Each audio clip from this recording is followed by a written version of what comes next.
Bonjour à toutes, bonjour à tous. Alors, aujourd'hui, je suis très heureux parce que je me sens moins seul. Vous voyez, quand j'entendais Maître Hatsumi qui disait, voyez, moi on me considère comme un extraterrestre, les journalistes me considèrent comme un extraterrestre, parce qu'il n'a pas le même discours que les autres professeurs d'arts martiaux, et tout simplement parce que lui il pratique un art martial. On va y revenir. Et donc là j'ai pris des notes. J'ai un ami, c'est devenu un ami du jour au lendemain, c'est-à-dire tout de suite là, quelqu'un qui s'appelle, je pense que c'est Philippe, qui m'a envoyé une vidéo qui date de 2016. Alors c'est une vidéo d'un prof de japonais qui a une quarantaine d'années et qui fait de l'aïkido, qui s'appelle Jean-Michel Abrassard. Je vous mettrai le lien dessous cette vidéo. Et franchement, enfin. Vous voyez, quand je suis arrivé un petit peu en 90 au Japon, j'ai reçu une grosse claque. Je suis arrivé là-bas, donc je suis arrivé en juin de 1990, donc je devais préparer un petit peu le terrain pour accueillir une personne qui s'appelle Kassem, qui était de Paris, qui avait qui était encore un élève de Guintard. Et donc je vais au Japon, j'étais parti chez Shizuka Sensei, et donc j'arrive à l'aéroport, là-dessus, purpose of your rest, quel est le but de votre séjour au Japon, un officier me demande, et moi je lui dis, je viens pratiquer les arts martiaux. Et quand il me demande quel art martial, alors moi je lui dis, je vais pas faire ninjutsu, je vais passer pour un con, donc je dis, je viens faire du karaté. Et lui il me regarde, il dit, karaté no Japanese, no martial arts. Oups, la claque dans la tronche, quoi. Je venais faire 10 ans de karaté, 11 ans exactement, et on me dit non, c'est pas un art martial et c'est pas japonais. Alors je lui dis, c'est quoi les arts martiaux japonais alors? Il me dit kenjutsu, bojutsu, sojutsu, jujutsu. Donc déjà j'ai commencé à m'interroger. Ensuite, j'achète un livre qui s'appelle Stick and Fighting, qui a dû paraître dans les années 80, enfin en tout cas avant 90, qui était en anglais, et dans l'introduction, Maître Hatsumi disait beaucoup se targuent de faire des arts martiaux traditionnels, en parlant des arts martiaux traditionnels chinois, japonais, coréens, ils disent, et en fin de compte, leurs arts martiaux n'ont pas 100 ans. Et en fin de compte, les 90% des soi-disant arts martiaux qu'on pratique, ou sont faits dans fin 19e, ou sont été inventés dans les années 50-60. Certains styles de karaté, de jujitsu, de je ne sais quoi. Je parle même pas des styles français qui datent des années 80, comme le Nihon Tajutsu, où quelqu'un part au Japon, revient, et il dit voilà, je fais du Nihon Tajutsu, c'est l'art que faisaient les samouraïs. C'est impossible. Théoriquement, c'est impossible. Mais je m'en fous. Je suis pas là pour dire c'est bien, c'est pas bien. Je dis c'est faux. C'est du business, c'est du mythe.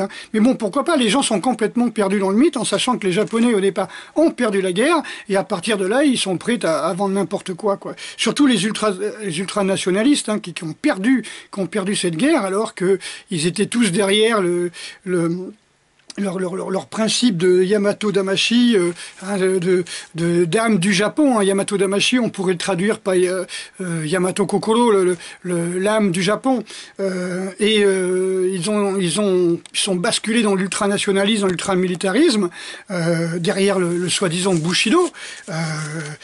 D'ailleurs, c'est pas pour rien que Nitobe, quand il a écrit son bouquin, il a écrit en anglais. Bon, il a pratiquement pas vécu au Japon, Nitobe, il connaissait pas grand-chose du Japon, mais c'est pas grave. Il a écrit son bouquin en 1900 et en anglais, il a appelé Bushido Soul of Japan. Donc en japonais, ça aurait donné, par exemple, Bushido Yamato Damashi, vous voyez, donc ça veut dire bien qu'il a copié le Yamato Damashi, qui est un vieux concept utilisé par les nationalistes ultramilitaristes à la fin du 19e siècle pour foutre les étrangers dehors et pour contrer cette invasion de culture occidentale, sauf les armes, sauf les armées évidemment, puisqu'ils s'en sont servis gentiment pour aller envahir toute l'Asie du Sud-Est et foutre MacArthur dehors des Philippines et compagnie. Enfin bref. Donc utiliser ce Yamato Dashi pour parler d'arts martiaux, c'est complètement une aberration. J'ai eu la vision de MacArthur quand il a dit, il est parti, il a dit je reviendrai. Enfin, c'est pas grave. Voilà, donc, ce qu'il y a d'extraordinaire avec ces soi-disant arts martiaux qui ont été transmis par les Japonais ultranationalistes, militaristes, extrême droite, comme vous voulez, en France, sous le terme arts martiaux, ben, ça s'adressait à qui? Ça s'adressait à l'armée, ça s'adressait à la police, ça s'adressait à l'extrême droite. Par exemple, en sachant que les premiers dojos de Jiu-Jitsu ou de karaté ont été le nid des CRS, des flics et tout ça. Les gens venaient recruter là-dedans, hein. Moi-même, on a essayé de me recruter là pour le GIGN dans les années 70, 78, vers là. Il commençait juste à se faire par un gendarme qui venait, qui s'appelait Pasquier. Salut Alain. Alors, voilà donc ce qu'il y a de bien dans cette vidéo donc, que je vais vous parler, c'est qu'effectivement, M. Abrassard dit que les premières victimes du Bushido, ce sont non pas les samouraïs, ce sont les Japonais, parce qu'eux, ils y croient, ils y ont cru, comme les Occidentaux y ont cru, donc les Occidentaux sont partis à la découverte du Japon, ils ont fait des films, t'as des séries comme Shogun, parce que Shogun, c'est fait à partir d'un roman, hein, James Clavell, ouais, donc, et ils ont fait des films comme Le Dernier Samouraï, par exemple. Voilà, donc ce revival, si vous voulez, qui a été imposé par les ultramilitaristes aux kamikazes, à qui on enseignait le karaté, comme par hasard, eh ben c'est un revival d'une épopée qui n'a jamais existé. Ça n'a jamais existé, cette histoire de Bushido dont on parle des samouraïs et tout ça, non, c'est complètement faux. C'est complètement faux. Alors, tout simplement, c'est comme... Alors, je vais dire ce que je pense un petit peu de ces arts martiaux qu'on pratique en France. C'est un petit peu comme les AMHE, vous savez, les arts martiaux européens historiques. Là, vous savez, au départ, on a fait des reconstitutions. Donc, c'était après les visiteurs. Hein. Et oui, c'est le cinéma qui nous... C'est que le cinéma. On se donne une idée de ce que peut être le Moyen-Âge, hop, on fait des trucs de reconstitution. Alors, il y a même des gens qui, dans des vieux châteaux, faisaient des soirées et parlaient le langage qu'on parlait dans le film Les Visiteurs. Pourquoi pas? Morte couille. D'accord? Donc, j'ai trouvé ça génial. Donc, par contre, j'ai vu une émission là, extraordinaire, là, comment on appelle ça? Une conférence gesticulée d'un copain de Lepage qui était un historien, un fan d'histoire et qui a fait les premières reconstitutions historiques. Il disait, on arrivait là-bas, il y avait des gens qui étaient habillés en elfes avec des oreilles pointues, d'autres en troll, d'autres en... Enfin, c'était un petit peu du fantastique, fantasmagorique, les épopées... vous voyez, ça a donné, ils ont même donné un nom comme ça, vous voyez, hein, ces épopées fantasmagoriques. Nous, on avait fait un combat avec des gens qui faisaient des AME. Comme ça, on les avait attaqués en tant que Gaulois. Les mecs, ils étaient en Moyen-Âge avec des épées fantastiques. Bref, quoi, c'était... Mais j'adore, hein, franchement, c'est bien amusé. Une attaque de nuit, en plus. Mais tout ça, c'est la fantasmagorie. C'est du fantastique et c'est de l'épopée. En gros, dire que le Bushido a existé, voire même le Hagakure, vous allez voir, on va y aller. Là, ça va pas plaire aux gens qui pensent faire des arts martiaux. Hein. Par contre, ceux qui aiment la vérité, là, ça, franchement, ils vont kiffer. Hein. Voilà, donc, en gros, c'est comme si on faisait des arts martiaux historiques, non pas en se basant sur des textes comme... enfin, des codex, hein, les codex italiens ou allemands, Taillefer et compagnie, j'ai pas pris les noms. Mais au lieu de se baser sur des textes avec vraiment des techniques de combat qui sont restituées, on se basait sur les chevaliers de la table ronde. Vous voyez, les légendes arthuriennes. On pense que c'était un romain, un général romain, puis après c'est revenu, voilà, Chrétien de Troyes et compagnie. Donc la chanson de Roland, ou le roman de Renard. Vous voyez, c'est pas le roman du renard, c'est le roman de Renard, normalement. En fin de compte, le vrai titre, hein, c'est début du XIIe siècle, 1100 et des poussières, quelqu'un a fait une sorte de roman pour se moquer d'un avocat qui s'appelle Reinhardt. Reynard. Et donc, pour dire que c'était un rusé, vous voyez, donc il a appelé roman d'un goupil nommé Reynard. Renard, si vous voulez. Le roman d'un goupil. Un goupil, c'était le vrai nom du renard. On appelait ça un goupil avant. Donc, à partir de ce roman, ben, on appelait ça des renards. Hein, c'est bizarre, hein, ça vient du latin vulpes, pardon. Et non pas vulves. Donc vulpes, un roman d'un goupil nommé Renard. Et Renard, c'était un avocat. Et ce qui est bizarre, c'est que Renard, en plus, Renard, cet avocat dont se moquait l'auteur du roman du goupil, d'un goupil nommé Renard, Reinhardt, ça veut dire conseil fort, vous voyez, comme Bernhard, ça veut dire l'ours fort, hein, c'est un prénom germanique, hein, et Reinhardt, ça vient de Regena, qui veut dire conseil. Pour un conseiller, pour un avocat, c'est tout à fait bienvenu. Voilà, donc c'est comme si on se basait sur ce roman du renard, la chanson de Roland, les chevaliers de table ronde, pour faire des AMHE, vous voyez. C'est aussi débile de s'occuper du Bushido ou du Hagakure pour faire des arts martiaux. Ah, parce qu'il y a plein de fédérations qui parlent Bushido, les valeurs du Bushido. Les Bushido, ça fait des millions de morts au Japon, en Chine surtout, hein, où on disait, par exemple, quand vous ouvrez le Hagakure, les premières phrases, c'est le samouraï est dévoué à son seigneur, il doit mourir plutôt que d'avoir la défaite. Et ben ça a donné des Japonais qui poussaient les anciens colonisés, hein, Taipan, Okinawa, de se jeter des falaises avec leurs enfants, aux enfants de creuser des trous avec leurs grands-parents, et parce qu'il n'y avait pas beaucoup d'armes, donc ils se mettaient à 4 ou 5 dans un trou, et puis ils faisaient sauter une grenade, comme ça ils tuaient 5 personnes. Hein, c'est vraiment horrible. Alors c'est ça le Bushido.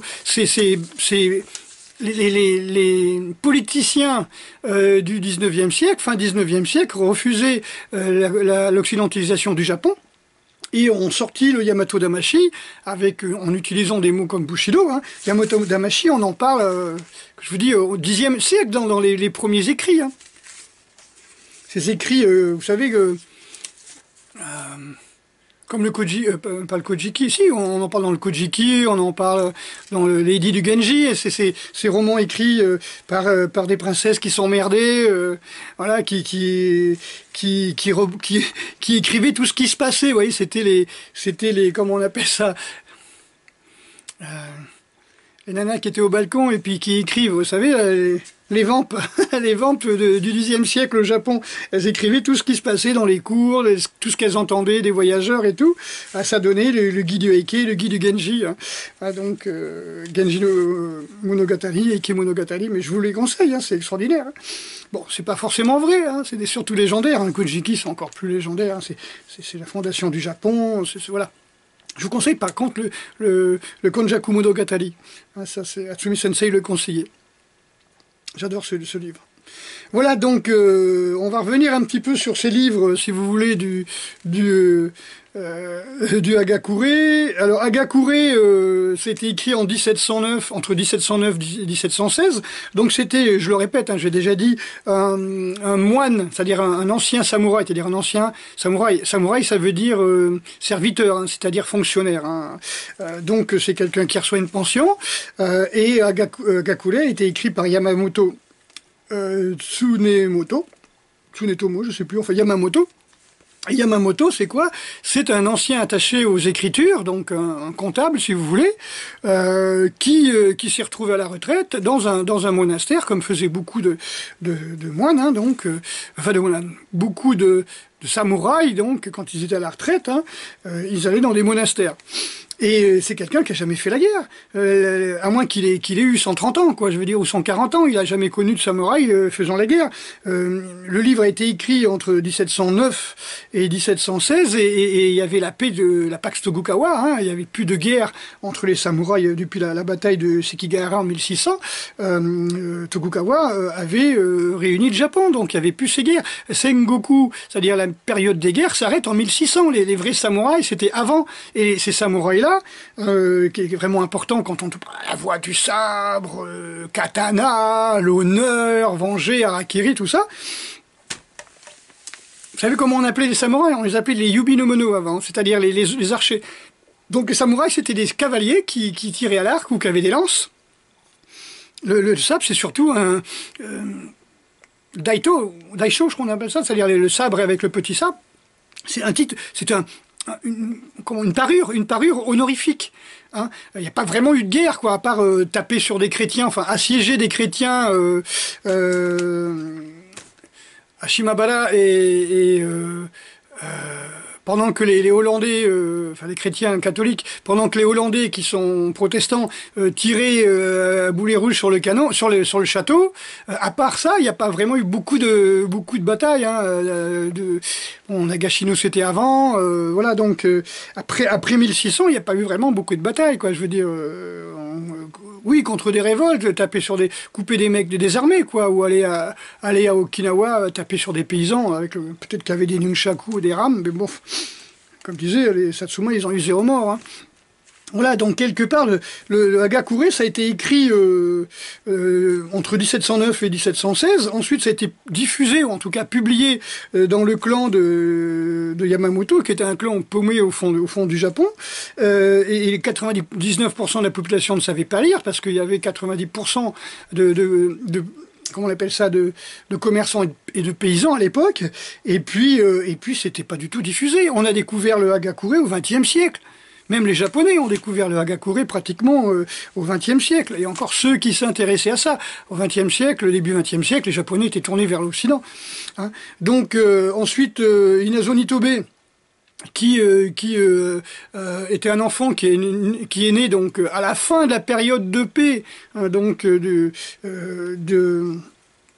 de l'époque Edo, qui vivait à Hokkaido dans une sorte de confrérie Quakers, donc des chrétiens, qui lui apprenaient l'histoire de la Bible et de l'Occident, qui est parti faire le tour de l'Europe. Je crois qu'il a vécu un peu en Allemagne, il a épousé une Américaine, il a vécu aux États-Unis, et là, lui, Quakers, donc chrétien évangéliste,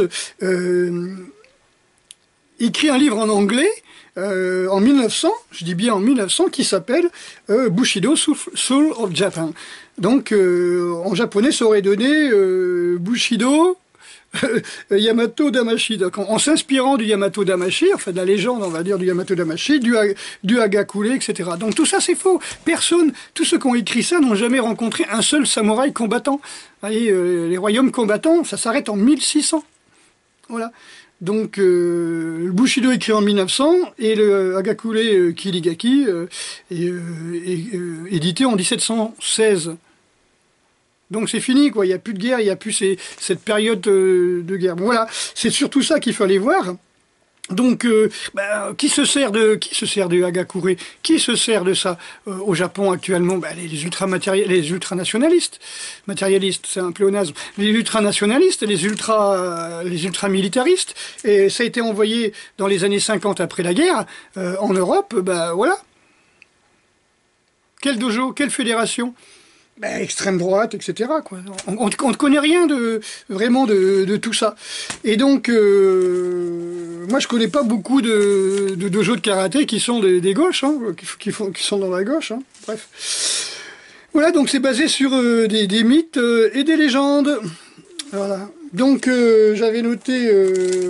qu'est-ce que j'avais noté ? Ouais, c'est le cinéma qui nous donne tout ce que l'on sait du samouraï. Donc, Jean-Michel Abrassard explique, par exemple, que quand il y a eu les films avec Niro, je me rappelle plus comment s'appelait ce film, Breno? Non, je me souviens plus. Enfin bref, les films avec Steven Seagal. Nico, je crois, un truc comme ça, je sais pas. Ça a été, c'est de la folie, quoi. Je veux dire, l'aïkido s'est développé. Quand il y a eu Kung Fu avec Karadin, les gens ont commencé à entendre parler du Kung Fu. Je me souviens, en direct, dans les années 72, vers là, en direct, je vous le jure, j'étais devant ma télévision et j'entends la présentatrice qui explique, et maintenant, voici notre nouvelle série, Kung Fu. Voyez, on n'avait jamais entendu le mot Kung Fu. Vous voyez, pratiquement avant, quoi, je veux dire. Donc, voilà. Et puis, d'ailleurs, ceux qui font le tai chi, hein, on vous parle tai chi, millénaire, on s'imagine les moines au fond des montagnes, au Xe siècle, à côté de Bodhidharma, en train de faire du tai chi. Le tai chi, ça a été inventé fin 19e. encore une fois. Et les katas qu'on fait dans le tai chi, en général, c'est les katas qui ont été inventés dans les années 50. Hein, comme beaucoup de techniques ou de katas ou d'arts martiaux ou de compétition, je ne sais quoi, qui ont été inventés dans les années 30, 40, 50. Ça n'a rien à voir avec les samouraïs, rien, ou avec les anciens guerriers japonais, etc. Tout ça, c'est faux. Kobudo d'Okinawa, souvent, on nous montre des gens qui font des katas qui datent des années 50 ou des années 60. C'est... Voilà, donc... Ouais, quand on parle d'AMHE et qu'on voit des gens arriver avec des oreilles pointues, déguisés en elfes, ça me fait penser aux gens qui arrivent avec des hakamas, des blancs qui arrivent avec des hakamas et qui font des katas de sabre japonais. Pourquoi pas? Ça n'a pas plus de sens, c'est pas notre culture. Et en plus, la culture japonaise qui parle des samouraïs en faisant des katas, bah oui, les 3/4 des katas ont été inventés en 1800 et des poussières. Énormément d'écoles de sabre ont été inventées en 1800. Énormément d'écoles de jujitsu ont été inventées après 1850, par exemple. Réfléchissez à tout ça. Voilà, c'est juste pour dire que vraiment j'étais content parce que Hatsumi Sensei disait ça depuis très longtemps, que le Bushido et le Hagakure c'était des inventions très récentes, et là je m'aperçois que je suis pas le seul à le dire. Donc voilà. C'était juste pour faire un petit clin d'œil et puis pour montrer à quel point je kiffe, je suis joyeux de vous expliquer encore et encore tout ça. Quand j'entends des fédérations qui se targuent d'utiliser les valeurs de Bushido, moi je vois des femmes qui se jettent des falaises de Taipan avec leurs enfants, je vois des vieillards avec leurs petits-enfants se faire sauter à la grenade dans des trous, dans des grottes à Okinawa, je vois des soldats japonais ramper avec des mines anti-chars sous les chenilles des chars américains, se jeter sur les lance-flammes, les chars lance-flammes, voilà, ou se faire harakiri, voilà, ou plus revenir chez eux, aller se planquer en Argentine, par exemple, après la guerre, parce que on leur a inculqué que on ne doit plus jamais revenir si on perd, quoi. C'est-à-dire tu reviens comme un peu les Spartiates, hein, tu reviens avec ton bouclier ou sur ton bouclier. Ben là, beaucoup de Japonais, quand ils partaient à la guerre, le père faisait un hôtel dans le jardin. Il y avait la tombe de l'enfant. Bah, s'il revenait, c'était bien. On enlevait la tombe, mais voilà, le père disait meurs fièrement pour notre nom et pour le nom de l'empereur. Mais je vous conseille le reportage qui s'appelle Au nom de l'empereur. Ça vous explique un peu tout ça. La mère disait prends soin de toi, mais le père disait voilà. Et comme j'expliquais, beaucoup, enfin certains de ceux, je parle de témoignages hein, que j'ai vus justement dans Au nom de l'empereur, où les mamans disent mon fils m'écrivait d'Argentine. Ou du Nicaragua, enfin d'Amérique du Sud, mais elle montrait pas les lettres à son mari. Et c'est à la mort de son mari qu'elle a accepté de parler, pour dire que son fils était vivant, son père croyait que le fils était mort, il honorait tous les ans la fête des morts, etc. C'est un héros pour la famille, il en parlait à tous les voisins, il était honoré grâce à ça, mais en fin de compte il était vivant, mais il voulait pas avoir le déshonneur de rentrer au pays. Voilà. Donc, méfiez-vous du cinéma. Le cinéma est un pourvoyeur de mythes. Il se sert des mythes. Il n'y a jamais autant de conneries dans le dernier Samouraï. On voit les types se battre, foncer sur des mitrailleuses avec des arcs et des flèches. Alors, ça faisait 100 ans qu'ils avaient des fusils, quoi. Voilà, quoi. Bref. Il était armé par la France, les États-Unis et l'Allemagne. Donc les dernières batailles ont été faites entre les modernistes, on va dire, et les réactionnaires. Tous avaient des canons, des fusils, des mitrailleuses. Voilà, ils étaient armés, comme je vous ai expliqué, par les Allemands, les Français, les Américains. Donc c'est pas des arcs contre des mitrailleuses, quoi. Voilà, donc je regarde si j'ai rien oublié. Voilà, puis les Japonais, bien sûr, sont complètement victimes de ça. Quand on dit, mais pourtant, regardez, il y a plein de Japonais qui tournent dans ces films. Ah ouais, c'est des acteurs. Hein. Le principe de l'acteur, c'est de faire semblant. Hein, le principe de l'acteur, quand un acteur me donne ses idées politiques, non, un acteur, il joue un rôle. Il fait ce qu'on lui dit de faire et il dit ce qu'on lui dit de dire. un pépère, regardez, il est d'accord. Voyez? Donc, ouais, ça me fait un peu marrer quand j'entends tout ça. Donc, je résume, hein, Yamamoto Tsunemoto Utono Hagakure au XVIIIe siècle, d'accord, 100 et quelques années après les derniers samouraïs combattants. Bushido écrit en anglais aux États-Unis par un Quakers qui n'a jamais combattu, bien sûr, pas plus que Yamamoto.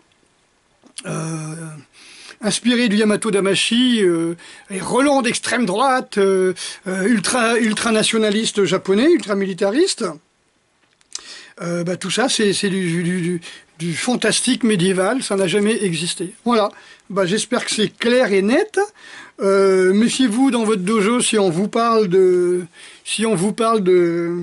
Bushido, de valeurs, etc., et qu'on met ça en comment on peut dire, sur un promontoire dans votre fédération. Bientôt on va défiler au pas de loi, parce que c'est les mêmes valeurs qu'avaient les nazis, hein, tout simplement. Voilà. Donc, prouvez-moi le contraire. Ok, ça va bien me faire marrer, et prouvez-moi le contraire. J'attends. Allez, à bientôt, grosse bise à toutes et à tous. Je suis hyper content de voir que en 2016, voilà, que j'étais pas le seul à avoir fait des vidéos sur ce sujet, que c'est une évidence. Moi, j'ai déjà expliqué à quel point le mythe des ninjas était complètement débile. Là, c'est pareil, hein. Le mythe des ninjas, du Bushido, et voire même du mot samouraï et des samouraïs, ça date du XXe siècle. Voilà, et ça a été relayé par le cinéma. Et les romans, bien avant, hein. Ok, allez, ciao à toutes et à tous, et puis grosse bise, et puis bonne démystification. Regardez tous ces bouquins que j'ai achetés qui me parlent du Bushido, qui parlent des samouraïs. Ah, c'est faux, c'est faux. Allez, ciao. Samouraï égale fonctionnaire, Bushido, Hagakure égale mythe, ultranationalisme, épopée héroïque, héroïque fantasy, voilà, j'ai trouvé le mot, héroïque fantasy. Allez, ciao. Oreille pointue, sabre d'elfe, katana, même combat.